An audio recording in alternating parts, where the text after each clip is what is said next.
تخيل طفل مصري عمره 12 سنة بس هو اللي ساعد في اكتشاف أكبر كنز فرعوني في التاريخ. إيه اللي حصل؟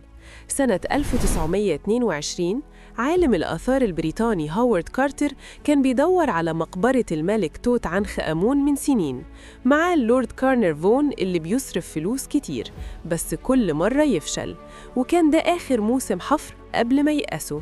فجأة طفل صغير اسمه حسين عبد الرسول كان بيجيب مية للعمال، وهو بيلعب في الرمل رجله وقعت على حجر غريب، شاله ولقى درج منحوت في الصخر.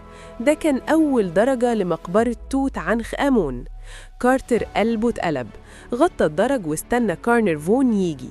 يوم 26 نوفمبر 1922 عمل ثقب صغير في الباب المختوم، مسك شمعة وبص جوه، واللي شافه خلاه يقول كلمة مشهورة: أشياء رائعة. المقبرة كانت شبه سليمة بعد 3300 سنة، آلاف القطع الذهبية، عربات، تماثيل، وأشهر حاجة القناع الذهبي اللي وزنه أكتر من 10 كيلو ذهب نقي مليان أحجار كريمة. ده غير فهمنا للحضارة الفرعونية كلها.